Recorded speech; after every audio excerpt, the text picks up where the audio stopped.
Thank you for joining and a welcome to Paytm's earnings call for the quarter ended December 31st, 2022. From Paytm's management, we are joined by Mr. Vijay Shekhar Sharma, founder and CEO, Mr. Madhur Deora, president and group CFO, Mr. Bhavesh Gupta, head of payments and CEO lending, and Mr. Anuj Mittal, vice president investor relations. A few standard announcements before we begin. This call is meant for existing shareholders of Paytm, for potential investors and research analysts to discuss the financial results of the company. This call is not for media personnel. If any media representatives are attending this call, request you to kindly drop off the call at this point. The information to be presented and discussed here should not be recorded, reproduced, or distributed in any manner. Statements made on this earnings call may include forward-looking statements. Actual events may differ materially from those anticipated in such forward-looking statements. Finally, this earnings call is scheduled for 75 minutes. It will have a presentation by the management followed by Q&A. Kindly utilize the raise hand feature on your Zoom dashboard if you wish to ask a question. We will unmute your line and take your questions in the respective sequence. Please ensure your name is visible as first name, last name, followed by your company name for us to be able to identify you. The presentation, a replay of this earnings call, and a transcript will be made available on the company website. With this, I would like to request Mr. Vijay Shekhar Sharma to kindly initiate the call. Thank you. Thank you so much, everyone. Thank you so much for joining. I hope you're keeping healthy and hearty. It's an incredible quarter for us. We finally achieved one of the important milestones. I used to call it my own salary by my own efforts. I mean, this happened last when we started Paytm, and that is the time when we were generating free cash flow, and we used that money to start the new business of Paytm. And probably 8-9 years later, we have come back again to that business milestone that we have started the focus on monetization in last couple of years, and that has allowed us continuous investment in growth while improving profitability. This quarter was a key benchmark for us to generate the profit, and I'm very happy to say that you saw the team has done incredible work in growing payments business or credit business, which is the focus area that we've done. I personally looked at, along with my teammates and leaders that are in this call, the attention and the investment or dollar allocation, as we call it, to the key areas, and pruned many line items over the period in last 2 years. The best part I can tell you is that I believe that this trend of generating sustained profit will continue. Our profitability is expected to grow even further. We expect to grow to become a free cash flow generating machine. I don't call it free cash flow generating company. I wish to call it free cash flow generating machine. So let's see what comes up forward. And the best part is that our focus on merchant payments, instead of focusing on consumer-led UPI payment, has created a scalable UPI revenue model in subscription. I feel highly positive and inspired by adaptation of our device business, especially Soundbox, which has led to significant scale in UPI acquiring and various subscription-led revenues that you've seen our month-on-month numbers show up. In fact, if you notice that our payment revenues are also one of those line items where we sort of do the processing, we kept cleaning up different type of merchants, different type of line items. And I'm very happy to tell you that we have completed our cleanup in last quarter, and we are focusing on only quality revenues that are profitable and have growth, which is something very predictable and recognizable. So we probably would have purged literally in hundreds various different kind of merchants if they were not profitable or if they were not useful for us or generating some kind of pain in the system.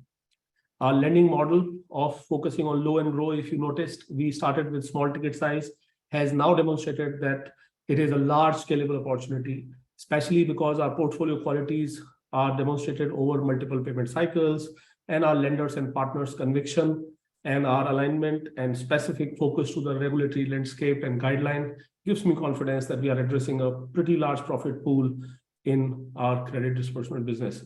I understand that it is a business which is in infancy, so percentage of growths are very 3-digit higher, but absolute value are also, you can see, are very clearly growing nicely. So Bhavesh will talk about them in a few words. Lending upsell, which is now, in my opinion, a scalable opportunity, and it does not have any regulatory arbitrage. And I'm especially calling out this line because many credit business in the country in fintechs have been built around some or other regulatory arbitrage. While what we have built is a mature business where the partners has a comfort of credit quality, regulator has a comfort of the guideline, and we have grown organically, not requiring a desperate push of any kind of product on the market. In fact, our belief is that increase in digital payment ecosystem in the country, we do see that there will be market risk or different kind of frauds that would come in the system. But I'm very confident with the quality of what Paytm is doing, the right operational risk and regulatory compliance will be a USP of our company, and the attention that we are driving on the risk and fraud in the market will become a continued benchmark in the country. If you notice, we've grown our average monthly transacting users 32% year on year, and subscription devices or subscription-led revenue. Important thing I wanted again to remind you is that our focus is various subscription line items with a merchant. So that is why not only devices, we have started to line item few more subscription line items in the business. That is why we are converting this line item from subscription paying merchant instead of just a device subscription. If you notice, it is definitely key led by that. And as you've seen, we crossed an incredible milestone of 10 million quarterly merchant disbursement, loan disbursement in the quarter, and little less than 10,000 crores or little crore of disbursement. Very happy to see these things driven by technology insights and the brand that we've created over the period. I invite Madhur to share the rest of the business presentation and Bhavesh to talk about it. We look to take lots of questions from you. Thank you. Thank you, Vijay. It's our pleasure to welcome you on our earnings call. So this is our revenue progression. As we mentioned, we have grown 42% year on year.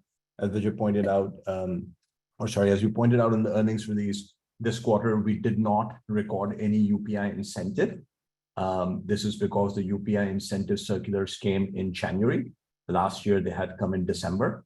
So while our payments revenue grew 21% on a reported basis, on a like-for-like basis, including UPI incentive, this number would have been 34%. I'll talk a little bit more about that later on in the presentation. There were a couple of small impacts on our payments revenue, which we have called out in the earnings release. One is that since Diwali was earlier this year, some of the e-commerce sales happened in Q2 rather than Q3. So there was some impact on that. And like Vijay mentioned, we finished all the work that we wanted to do on focusing on profitable GMV. So there's a little bit of impact from that as well. Our financial services revenue grew 257% along with growth in disbursement, and now is standing at 446 crores of revenue. Vast majority of this is from our loan distribution and collection business. And our financial services revenue now accounts for 22% of our revenue, up from 9% a year ago. So this has clearly been a key contributor to our growth and scale. Our commerce and cloud business grew 24% year on year to 420 crores. This quarter, the key drivers were credit card and commerce. One thing we did call out is that we had high volume in our events business, which also increased our take rate, and we'll talk a little bit more about that later on. So overall, 42% growth, just over 2,000 crores of revenue. We do want to call out, like we did last quarter, as well as in our December meeting, that we do receive some incentives from PIDF and NABARD, which we count as other operating revenue, but they really relate to payments. Go to the next slide, please. This is our progression on contribution margin and EBITDA. Our contribution margin a year ago used to be 31%, and we have improved that to 51%. So there's been a 20-point increase, or a huge jump in our contribution margin or our unit economics. And our indirect expenses as a percentage of revenue has gone from 58% to 49%. As you would have noticed, in the last 3 quarters, this number has been flat at about 1,000 crores a quarter. And on a year-on-year basis, this has only been up 20%. As a result, as a percent of revenue, this has declined quite meaningfully. And this is the combination of these two has allowed us to become EBITDA break-even or EBITDA profitable. A year ago, we were negative 27% of revenue. Now we are positive 2% of revenue. And I should call out that this is sustainable, and this has been done without sort of cutting down on investments that we believe generate value for us. So this is sustainable going forward. We did achieve operating EBITDA profitability 3 quarters ahead of the guidance that Vijay had given in his letter in April of 2022. So we're quite proud of the discipline that we have built into the business. And this is driven by strong revenue growth across businesses, disciplined cost management, and our strong business model, which has a ton of operating leverage. We'll go to the next slide, please. Just double clicking on the payments business. Our payments revenue on a headline basis, like I mentioned earlier, was 21% year on year. Just expanding on the UPI incentive, including UPI incentive, this number would have been 34% year on year. The way this works is that last year, we received first 3 quarters of UPI incentive in Q3, which is a December quarter, and that number was 68 crore. Our estimate is that for the same 3 quarters this year, our UPI incentive would be 130 crores. So just to be clear, this number is only for the first 3 quarters of this year. Whatever we get for the 4th quarter will be over and above this. So if we just include this 130 crores to compare on a like-for-like basis, this 992 crores last year included UPI incentive for the first 3 quarters, and then we are including management estimate of this for the first 3 quarters of this year to our reported number, then we get to about 34% revenue growth in payments. Payments continues to grow revenues quite meaningfully. Like I said, 34% year on year, despite the fact that we have mentioned earlier that we have cleaned up revenue, which was not very profitable for us. Despite doing that, we have been able to grow 34% year on year. And just to be clear, we have not recorded any UPI incentive this quarter because the final circulars from MeitY came in January. Go to the next slide, please. We talked in the December meeting about our payment business and how we track that. So our payment business generated 459 crores of net payment margin. Net payment margin, just to be clear, is our payments revenue minus our payment processing cost. And that has 2 main components. One is payment processing margin, so all the money that we make on processing payments. And the second component is the revenue that we make from subscriptions. On payment processing margin, we had given the guidance that we're currently at 7 to 9 basis points of GMV. So we continue to be right within that range in the December quarter. This number is including the pro forma impact of UPI incentive for 1 quarter. And despite inclusion of interchange costs, which I'll talk about in a second.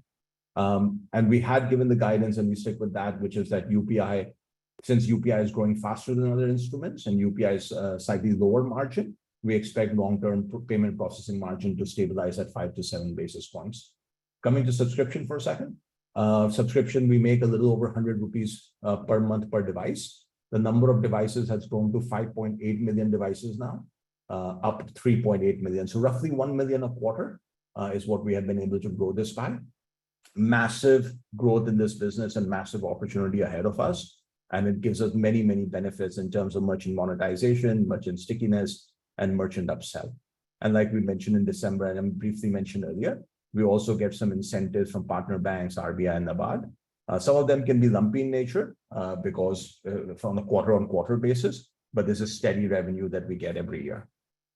On the right-hand side, we have just given a little bit of clarity on our net payment margin.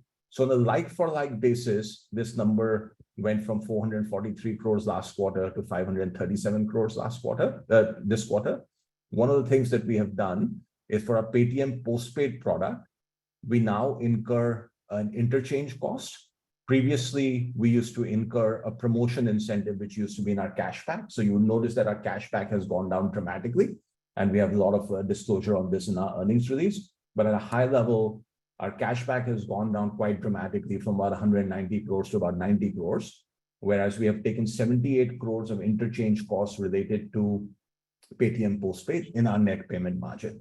So while on a like-for-like basis, our net margin would have gone up much more. We are reporting 459 crores of net payment margin this quarter. And this is the basis on which we will report going forward, including the interchange cost for postpaid. And including the interchange cost for postpaid, like we have said, we would be at within the 7 to 9 basis points currently. We keep going. I'll turn over to Bhavesh to talk to us about lending. Yeah, thank you, Madhur. Hi, good evening, everyone. So lending again had a wonderful quarter.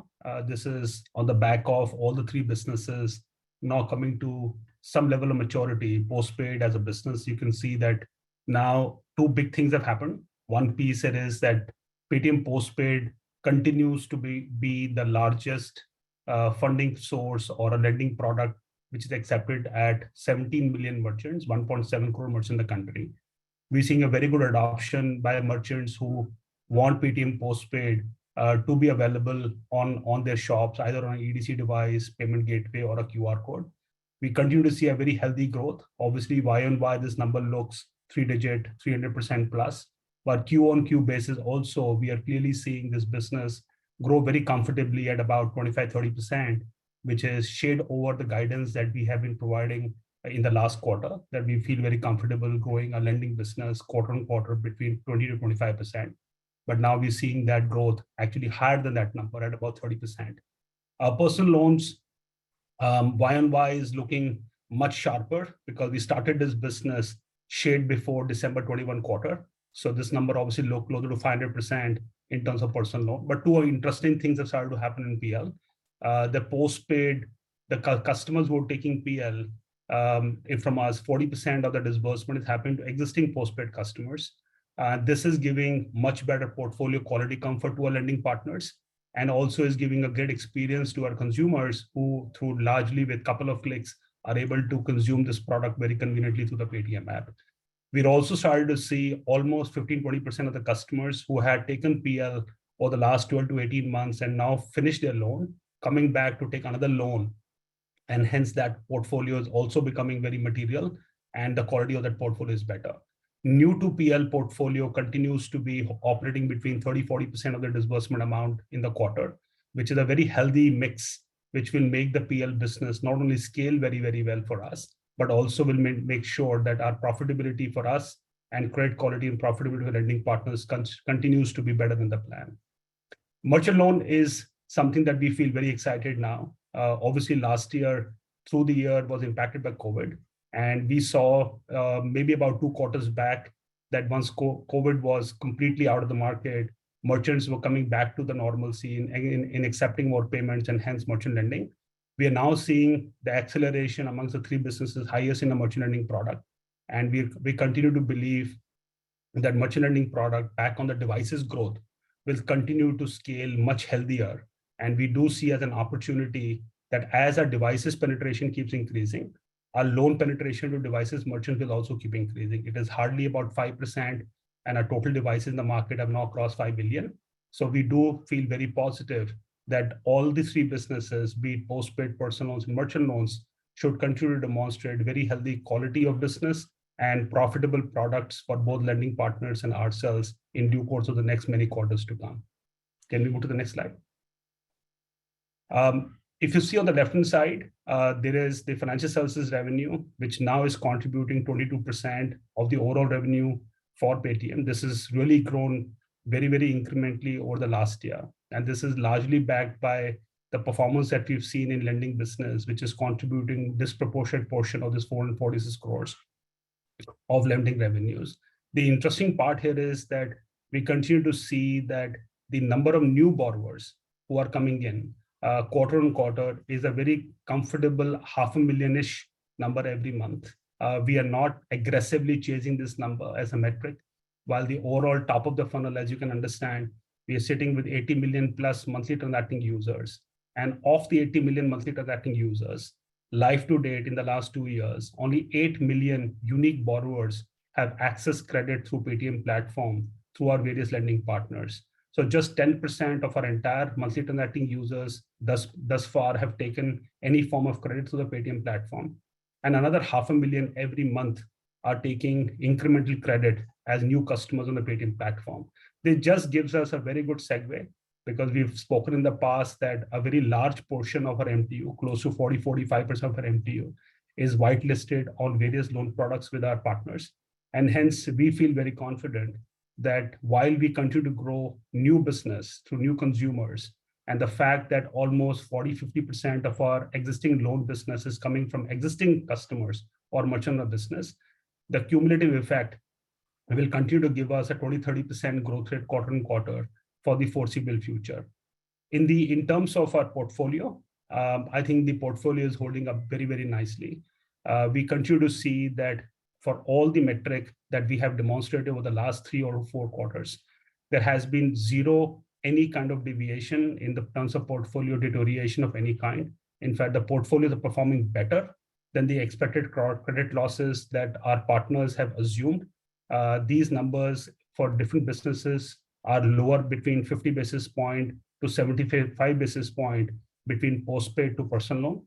And I do believe that going into the next year, with higher interest rates also in mind, we do not see any kind of lead indicators to suggest this portfolio quality is going to be of any different number than what we have put out in this piece. The last point on the lending side, important to understand, is that our focus on continuously looking at the regulatory landscape and working with our partners to make sure that Paytm is always upholding every regulatory processes that is being laid down, both in terms of the directions coming in from the Reserve Bank of India or any other regulator, and the risk appetite of lenders is making our business more solid than ever before. And we're committed to make sure that we keep building this business on the 4 legs of risk, compliance, operational efficiency, and profitability, and continue to scale this business in a manner that you've seen thus far. Can we move to the next slide? Yeah, Madhu, back to you. Thanks, Bhavesh.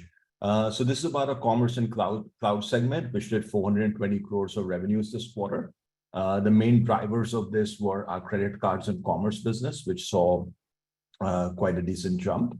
On the co-branded credit cards, like we have discussed before, which is a part of our commerce and cloud business, that continues to scale particularly well. We have started to give additional disclosure on our credit card business. As of December 2022, we now have 4.5 lakhs activated cards, and we activated 1.5 lakh credit cards this quarter. Overall, for this cloud segment, our revenue grew by 15% to 235 crores. On a Q-on-Q basis, there's some impact because our PayCloud business had a particularly strong quarter last quarter. So there was a little bit of impact from that, but on a year-on-year basis, this business is performing fine. On enabling commerce, our GMV was 2,300 crores. Our revenue was 185 crores, resulting in a take rate of 8%.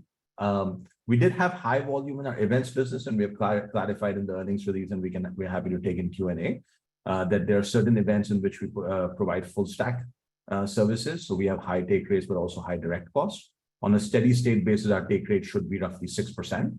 But in Q3 and Q4, we do see a little bit of a jump in the events business, including the full stack events. Can we go to the next slide, please? And finally, we just wanted to call out a number of growth drivers in our business. One is that obviously, as all of you experience every day, while India digital payments has grown quite a lot, it is still in very early days. You know, growth in UPI, cards, EMI-led payments, all of this is yet to reach the masses. So we think that just from a user standpoint, let alone usage standpoint, there's massive growth. We're going to be launching UPI Lite soon, which allows instant multiple small value UPI payments, which we think will lead to increase in adoption of digital payments. We'll also be launching credit card on UPI, which enables users to link their RuPay and other credit cards to UPI. On the merchant side, which is, like Vijay pointed out, really where a lot of revenue can be made, we think there's a potential of 10 crore merchants and more than 50 crore payment customers in the near term. So really a very large opportunity to go after. We are on the lending side, working on integrating with large NBFC and banks to leverage the full potential of small digital credit on the Paytm platform. Just in the way we have been able to scale it to 10,000 crores a quarter, we think that there's a long way to go. We have put a bunch of disclosure in our earnings release about how we are working with RBI regarding both Paytm Payments Bank and on Paytm Payment Services Limited. And one of the things that we're quite proud of is that we have been able to do all of this and increase our focus on building scale, but with a huge amount of focus on operational risk and compliance. We think that as we go forward, like Vijay mentioned earlier, this is going to be quite important and quite a differentiator, both in terms of customer experience and in terms of what regulators expect from us. And I think that's all we had. I'll hand it back to the moderator and we can do Q&A. Thanks, Madhu. We will now proceed to Q&A. Please utilize the raise hand feature on your Zoom dashboard if you seek to ask a question. We will unmute your line and take questions in the respective sequence of raised hands. With that, we'll move to the first question of the session, which will be from Mr. Manish Adokia of Goldman Sachs. Yeah, thanks, Keshav. Hi, good evening. Thank you for taking my questions. So firstly, congratulations on reaching the milestone of operational profitability in the quarter.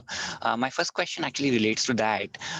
So Vijay, in the shareholder letter, you mentioned that the next milestone you're looking for is free cash flow profitability.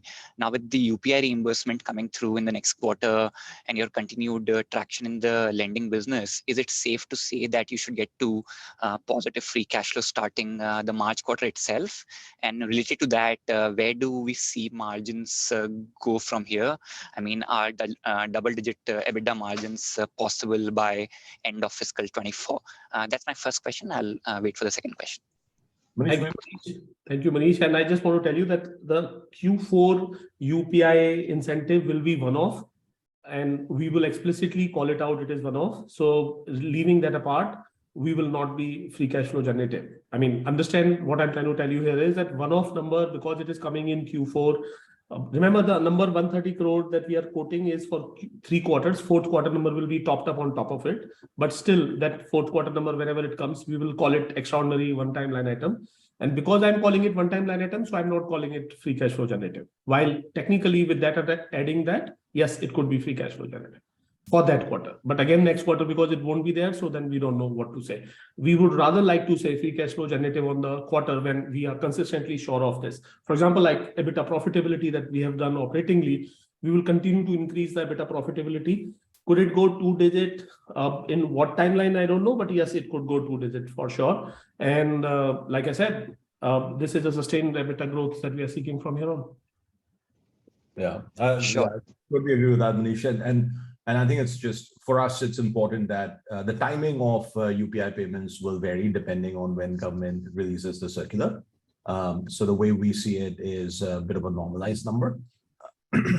So while it is correct that we expect a chunky number to hit our reported numbers in Q4, we would not consider that as sort of normalized.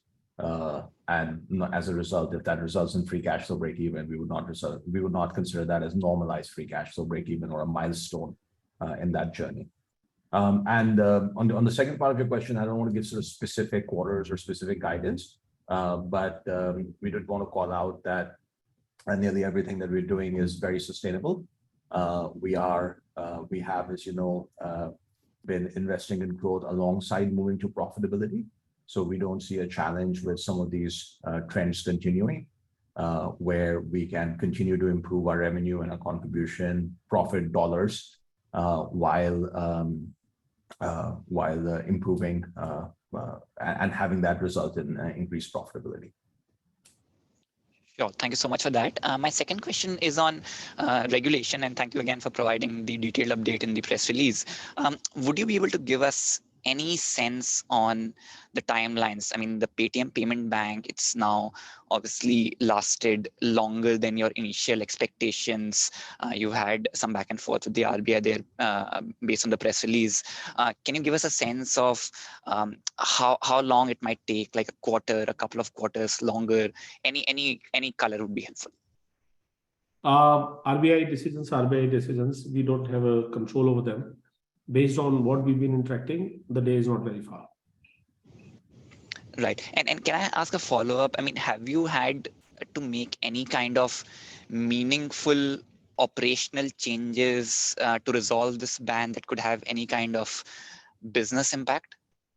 That's a very good question. Answer is no. RBI actually called out that we went through all kind of different technology system, or let's say commercial system, etc. But in the end, there was no incremental dramatic change that we had to do, or anything that has an impact on OC level. Sure. Thank you so much. That's all I have for now. I'll jump back in the queue. Thank you, Manish.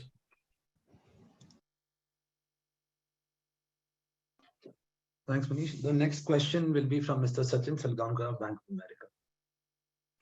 Sachin, lines unmuted. Hi, thank you for the opportunity and congrats for a great set of numbers. I have 3 questions.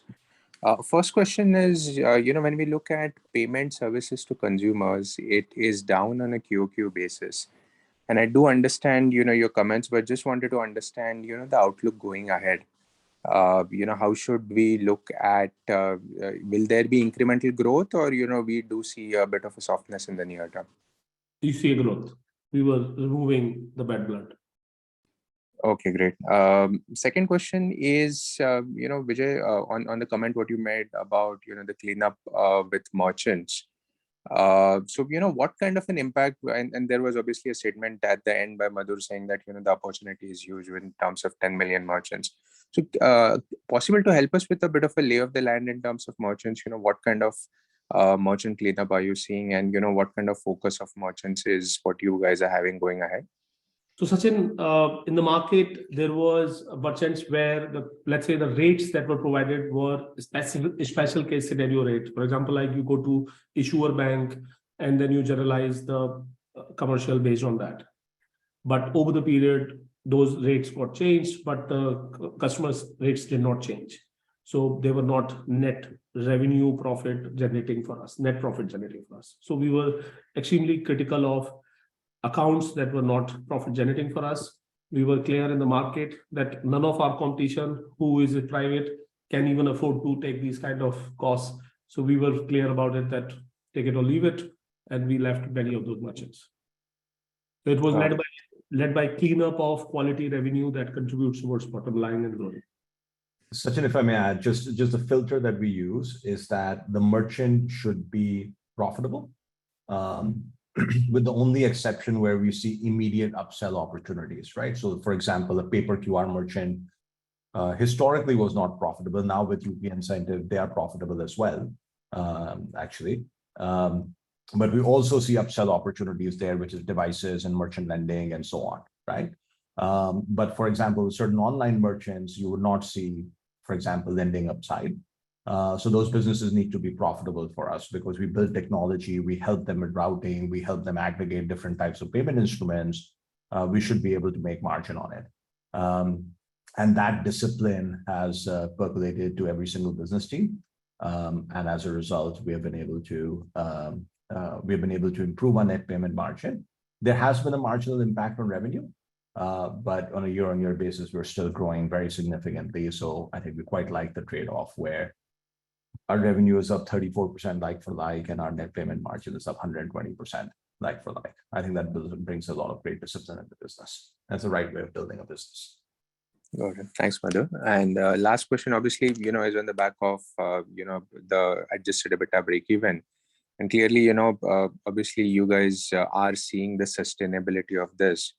So on the back of it, I guess the bar goes higher, right? So, should we see some kind of an incremental new guidance coming from you guys in terms of either a net income or a reported EBITDA break-even, or to that matter, even when could we see free cash flow break-even? And I'm asking free cash flow because I presume there's a bit of a device capex which is going to increase going ahead. So any thoughts, any comments would be helpful. Thanks, Sachin. We're not giving any incremental guideline on free cash flow, but we are definitely making sure that we have a sustained and growing profitability. I also want to remind you that we would have lots of investments coming up and in growth and market opportunity. You've seen it that we've never ever compromised. Important thing is discipline growth in profitability, discipline contribution in growth and marketing. So it's an important thing that we are saying that our profitability will continue to grow and consistently along with the investments that we are looking at it. As far as the timeline for free cash flow generation is concerned, we are not setting it up, and we believe that the money requirement for capex is not very, very large. It is very much generatable within the current operating business that we have, like we had discussed in December month. Perfect. Thanks, Vijay, and all the best for future. Thank you. Thanks. Thanks, Sachin. The next question will be from Mr. Saurabh Kumar of JP Morgan. Hi guys, congratulations on this EBITDA break-even. I just had two questions. First is on this cash flow again. So could you reconcile this 9,200 crore cash balance to 9,000 crores in December? How much was the capex and how much went into buyback? And So I just want where is it this 200 crores go? Yeah, so we have in the last quarter we had just under 200 crores of capex, Saurabh. We do earn interest income as well. So we do earn about 100 crores of interest income every quarter. We have actually given disclosure on how much buyback we had done until December. The number was 68 crores. I should add at this point that as of Friday, we had completed 796 crores of buyback in total, which was about 9% of the maximum buyback amount that our board has approved. So vast majority of that would have come in Q4. Okay, I understand. So 200 crores of capex and 100 crores of. Okay, I understand. The second is essentially on the loan syndication. Have you still seen the incentive income yet flow from banks, Bhavesh, or that will happen later? Yeah, no, so we don't do syndication, Saurabh, as you know. We do distribution. Yeah, sorry. Yeah. Yes, distribution. Yeah. Okay. Sorry. So we do distribution. So yeah, we do see a decent amount of collections revenue which come in. But as we had explained last year or last time also, that the collection revenue comes for a book that we originated, let's say 1 year back, right? Because personal commercial loans, average tenures are ranging between 14-15 months. So the incentive is coming for the business that we generated 14-15 months back. Now 14-15 months back, obviously business was 1/3 or 1/4, depending on the business you look at of the size. So the collection incentive in terms of rupee value in today's term looks small, but yes, in percentage term of that year book, the number is fairly material. So yes, we are getting very healthy collection incentive, but rupee value, the number is small because it is of last year business. And would you be able to quantify that, like percentage? Yeah, so we have of said how that much? we have said in this presentation also, a collection incentive is ranging between 0.5 to 1.5%, depending upon the business that you're looking at. Obviously, postpaid is oscillating between 5 to 0.75. The rest of the two percent is closer to 1.5. Okay. And just this last question, is on this sustainability of this indirect cost. So you've not grown indirects for 3 quarters now, and your marketing expense to revenue has kind of fallen to 6%. So how should we think about this indirect cost going ahead? Any color you can provide will be great.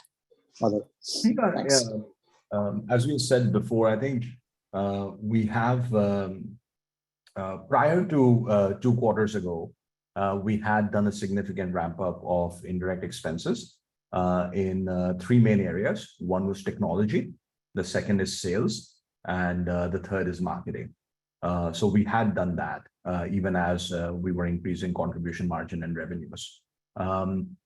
You're right to notice that over the last 3 quarters, we have kept indirect expenses flat in absolute terms, and in percentage terms, it has gone down by 9 points. I think given how well our monetization engines are working, if there are areas where, whether it's on sales employees or in marketing, where we would make where we could make slightly incremental expenses, we would do that. So it's not like we are sort of internally managing this number to, hey, we have to cap it to 1,000 crores or something, anything of that sort.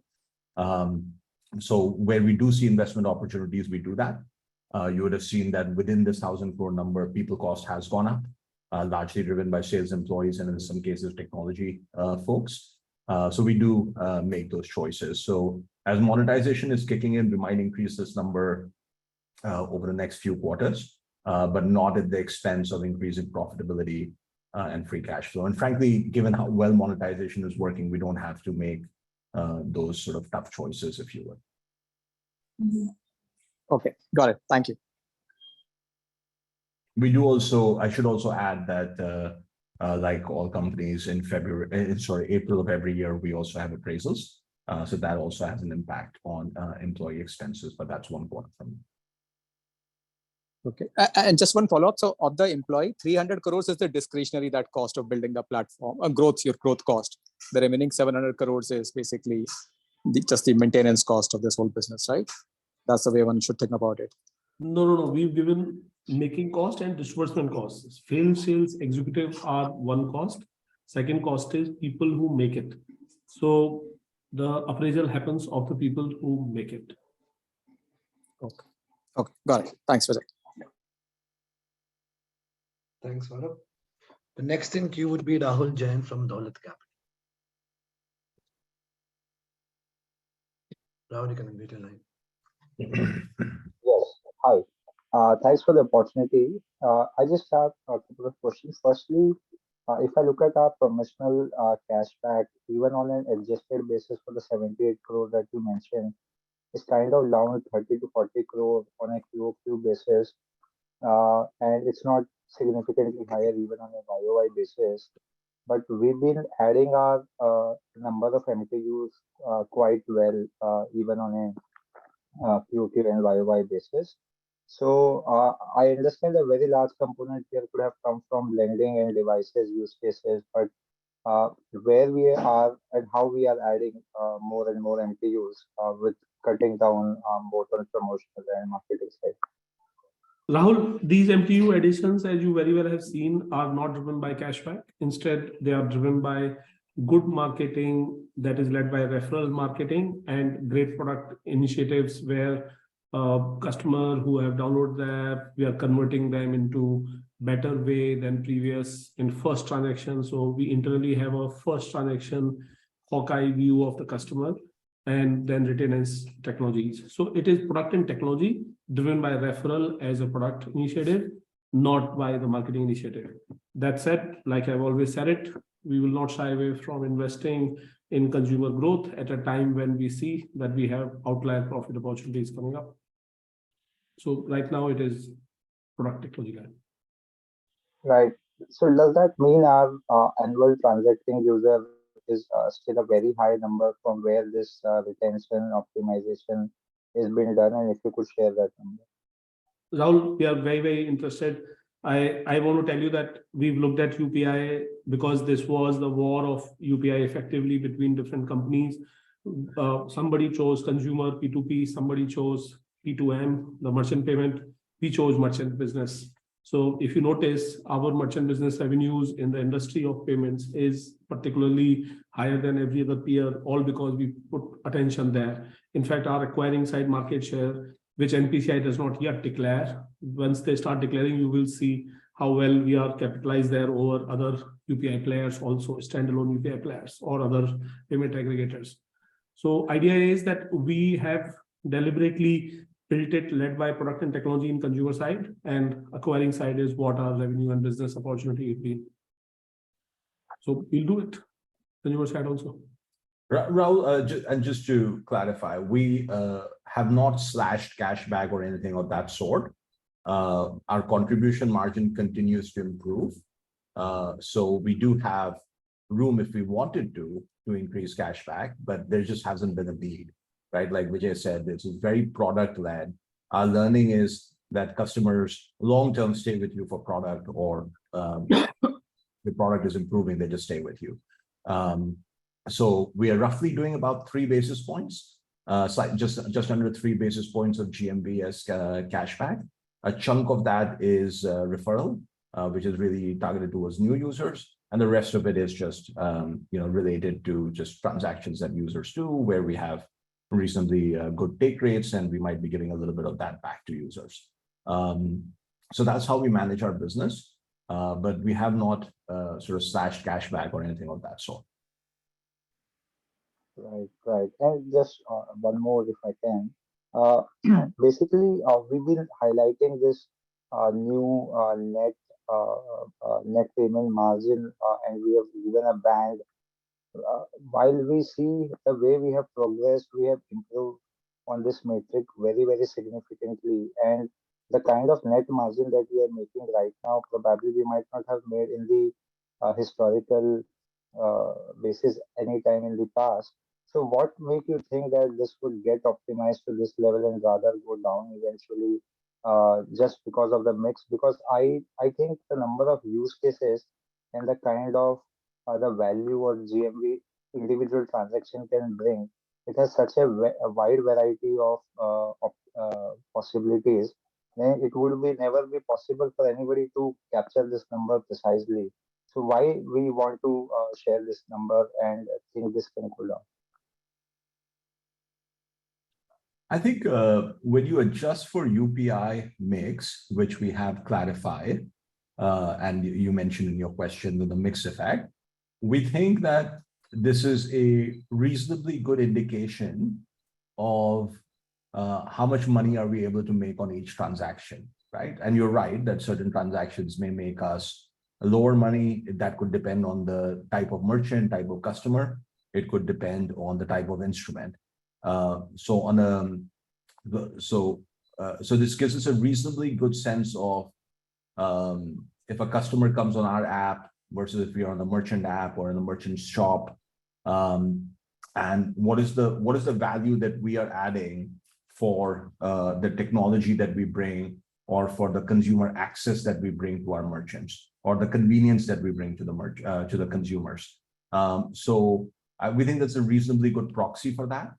And while UPI mix, and we have mentioned that UPI we expect to be 3 or 4 basis points, that increasing would bring this down number slightly.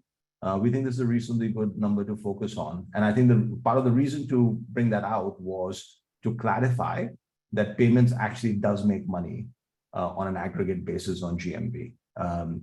Because I think there was some misunderstanding, at least among some folks, that, oh, payments, everything has to be at 0. And we just wanted to clarify that that is not the case, and that is certainly not the trend that we see. And in fact, over the last few quarters, we have seen this number go up rather than down, right? And we see continued momentum in this number. Great. That's it from my side. Thank you. Thanks, Rahul. The next question we'll take from is Mr. Samir, please say from JM Financial. Samir, you can unmute your line. Yeah, hi, thanks, and congrats on the good numbers. So on the gross margin thing, do we expect that this is the new normal? Sorry, on which number? On the gross profit margin. I'm sorry, what are you referring to exactly as gross profit margin? Are you referring to net payment margin, Samir? So basically the contribution profit, which is currently tracking 50% plus. Yeah, so there are no one-offs in this number. And we are ahead of our internal plans and the plans that we have sort of shared on the basis of which we had shared break-even guidance. But there are no one-offs in this number, so we should assume that we would be at roughly these levels with potential upside from growth of lending faster than payments and those sorts of things. But there are no one-offs in this number. So yes, this is a rebased margin number going forward. Sure. And I should add that from quarter to quarter, we may have fluctuations, but on a long-term basis, we see this as steady or growing. Yeah, and secondly, on the number of employees, I believe the material increase has come from addition of sales force on the employee cost side. We probably are at rough, how much more to go in terms of on-ground sales force additions? Bhavesh, do you want to take that? So Samir, the opportunity is fairly decently large for us. As Madhur in the beginning of the conversation said that we added about 3 quarters back a lot of people. Today, when we see the opportunity in the future, we do believe that we will add not as much as we ordered 3 quarters back, but we'll keep adding a few more.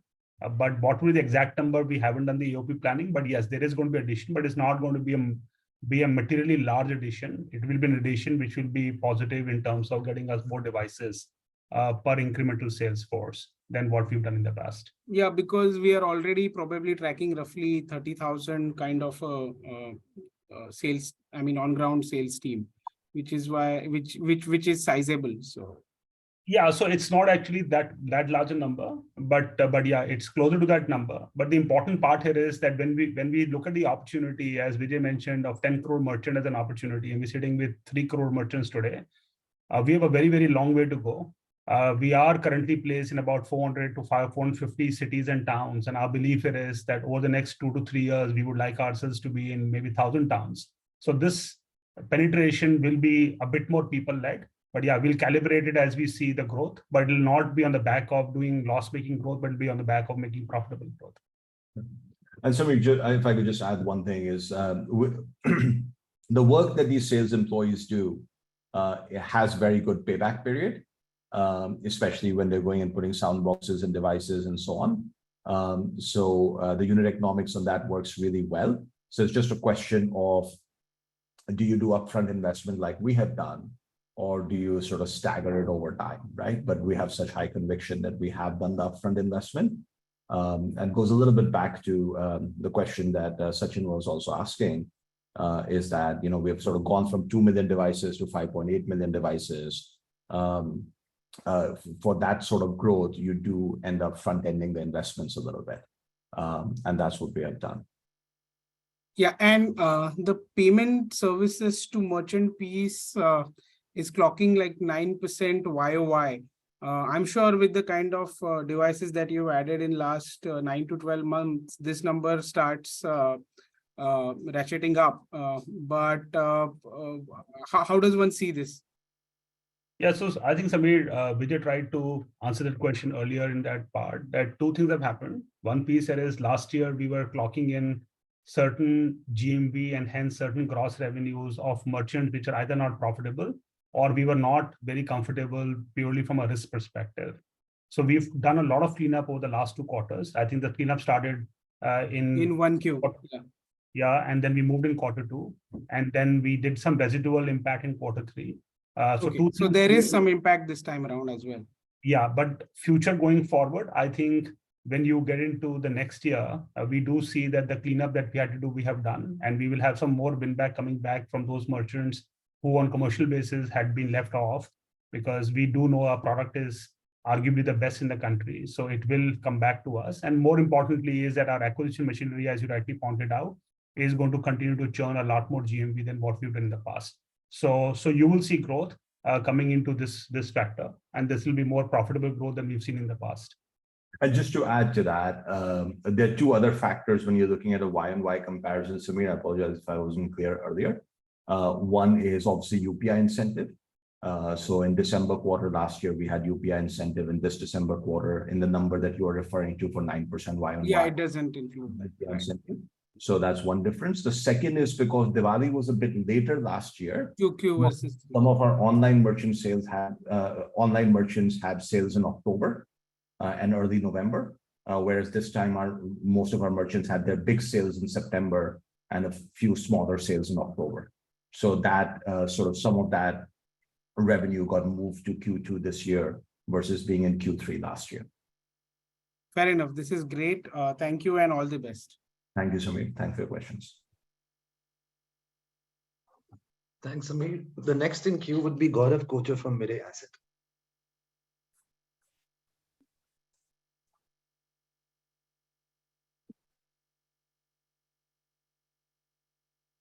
Hi, Gaurav, you can unmute your line. Yeah, hi. Am I audible? Yeah.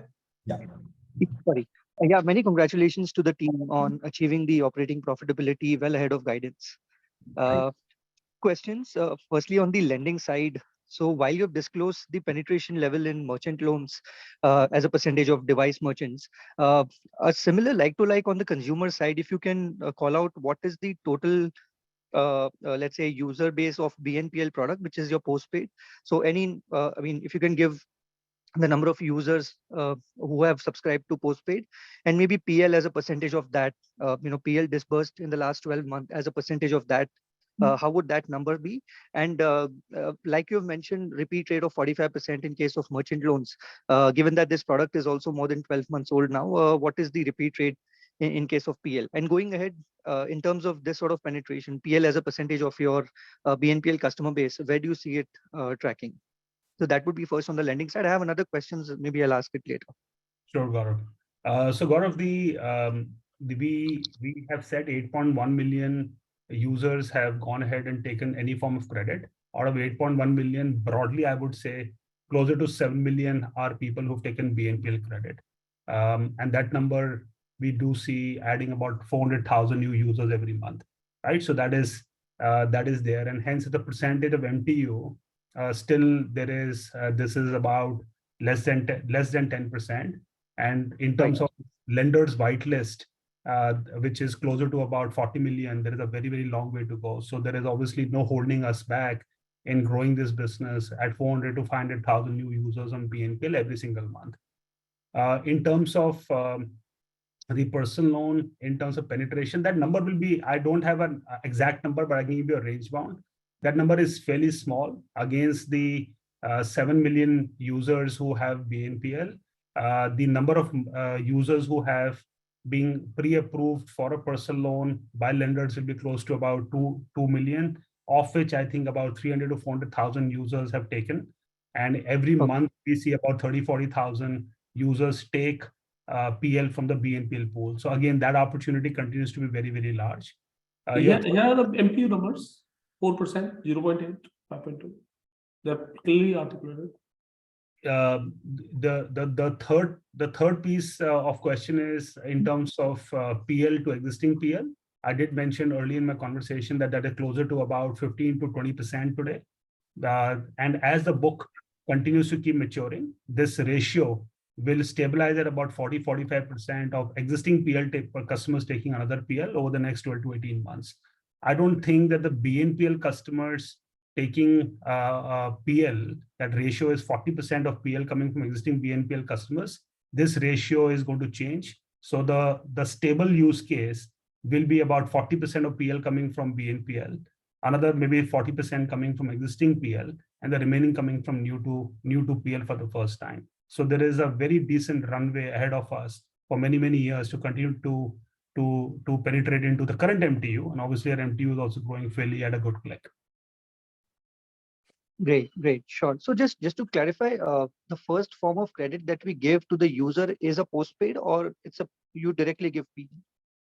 So it depends upon the risk, the lender's risk appetite. There are different funnels. The user can opt for BNPL or personal loan or credit card or merchant loan. There are different whitelists, but there is an upsell opportunity from BNPL to a PL. It's not to say that you can't take directly a PL. Obviously, the risk policy of lenders are more tougher if you're coming absolutely new to personal loan, whereas the risk policy for somebody who's upgrading from BNPL after repaying 6 months is a bit more lenient because they have seen the risk play out for that user for the last 6 months.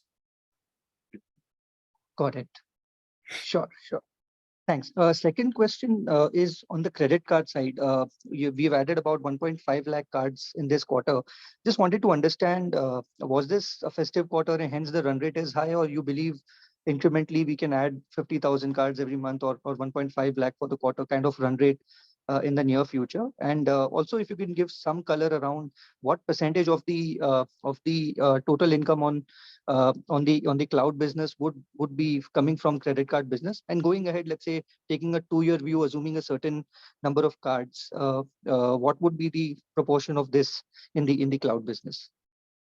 So let me take the cards question in some detail and then I'll hand it over back to Madhur. The cards business, I don't think our business is linked to any kind of festivity because we don't have an offline distribution of the card business.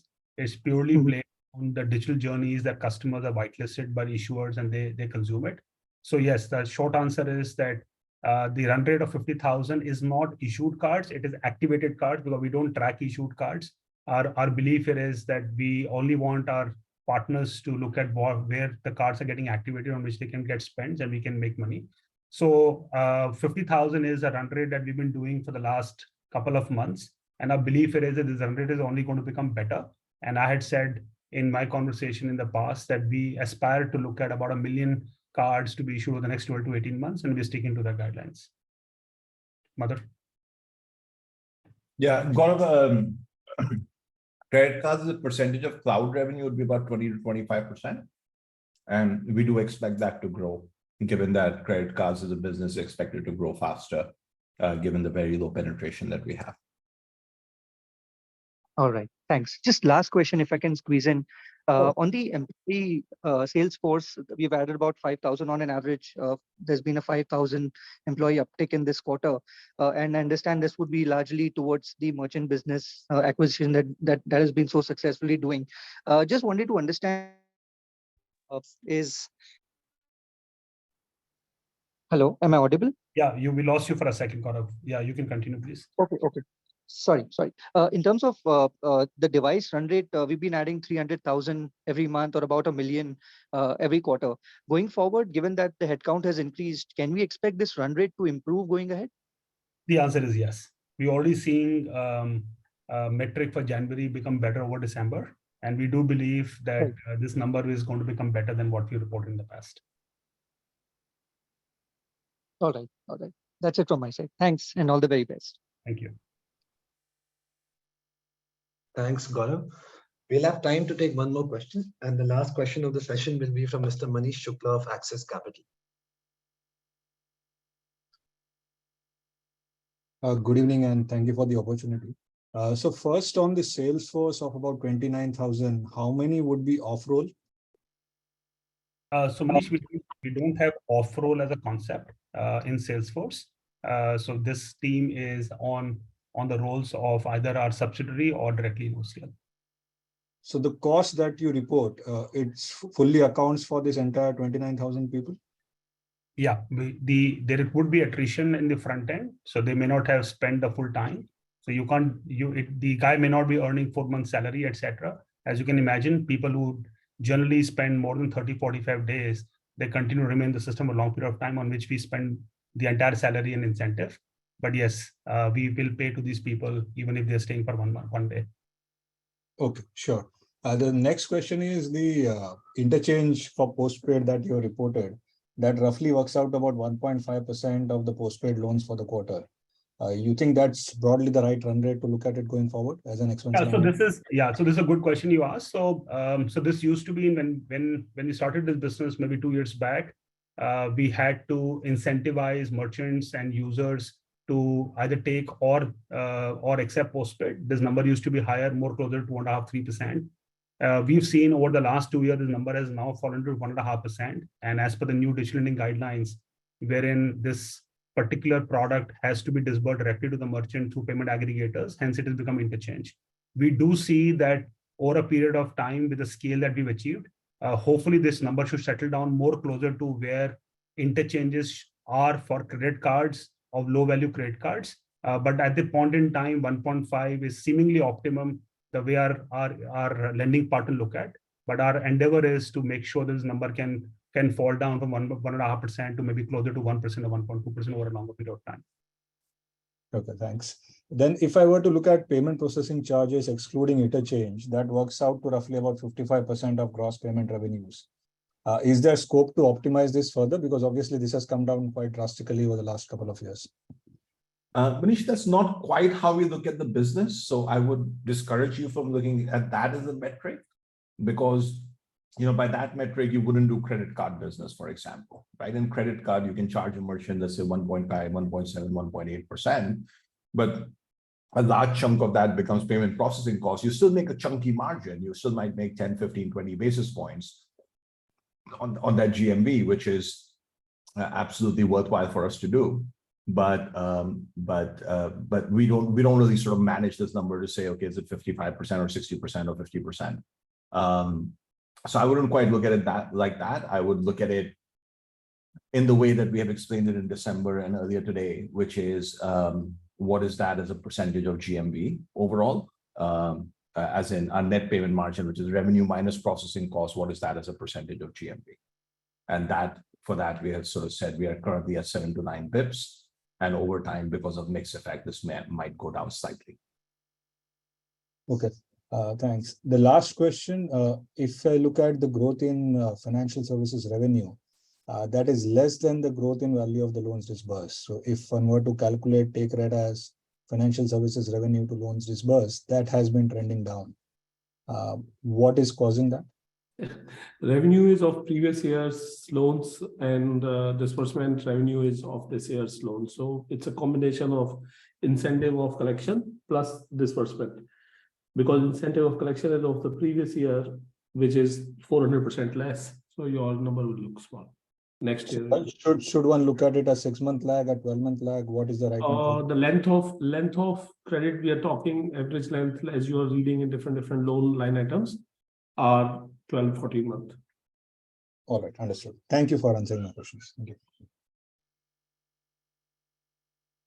Thanks, Manish. With that, we come to an end of the Q&A session. A reminder that the presentation discussed today, a replay of this earnings call, and the transcript will be made available on the company website. Thank you for joining. Thank you. Thank you so much, everybody, for joining, and it was great to have detailed discussion. We are available any which ways for any other specific questions that you have. Thank you. Have a good day. Bye. Thank you very much. Thanks, everyone.